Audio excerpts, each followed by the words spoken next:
Hello, this is Susan Poss again. I'm still working in Chapter 6, Section 6, and this is video number 2 in this section, and we're going to be going in reverse here. Instead of solving for solutions to a second degree equation, we're going to start with the two solutions and work our way backwards to the original polynomial equation.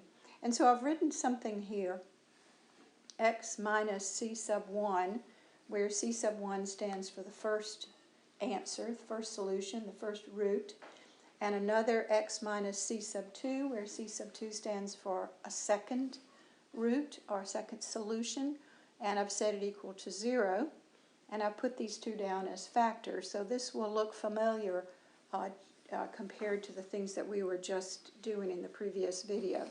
So how do you go about working backwards to get the polynomial equation? And they've given us two solutions over here. One of them is y equals 9 and y equals 8. So since I'm in the variable y, and since the little formula that I've got written up there at the top of the page looks like this, I'm going to go into these positions and fill in with c sub 1 and c sub 2, which are solution number 1 and solution number 2. So you can see now I have an equation. It's in factored form. I want it in polynomial equation form, so I'm going to use FOIL to multiply these two parentheses back together.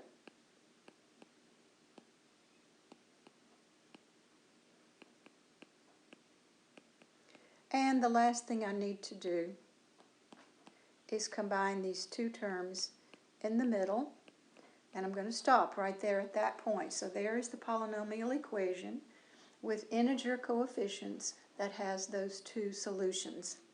So when they're both positive, it's pretty simple.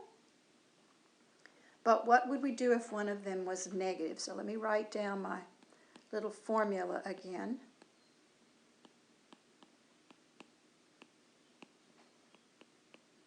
So be careful right here.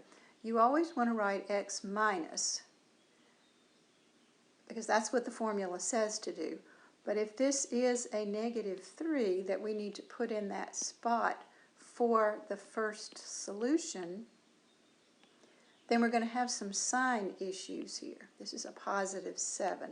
So on the previous one, I didn't have any sign issues because they were both positive numbers. But I hope you see here where when I plug it into my little formula, I see x minus negative 3 right here. So the first thing I'm going to do is get that sign situation cleared up. So it becomes x plus 3. This is still x minus 7.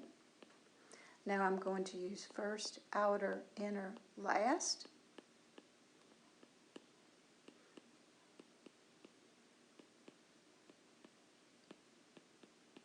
And combine the two terms in the middle.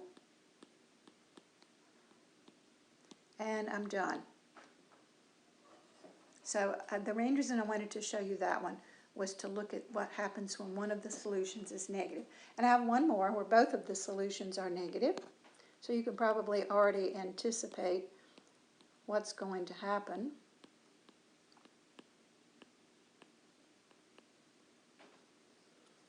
So again, remember the formula says x minus, and in this case I have both negative numbers for each of the two solutions. So you're going to see me making or cleaning up or dealing with this minus, negative. So I'm going to clean this up, and it's going to say x plus 4 in the first parentheses and x plus 5 in the second parentheses. I think you can remember back when we were solving a few minutes ago, the solution came out to be the opposite of the sign that was inside the binomial factor. So I'm going to use my FOIL technique here. Here we're working backwards. I'm going to multiply these back together. First, outer, inner, last. And combining the two in the middle. And now I have the polynomial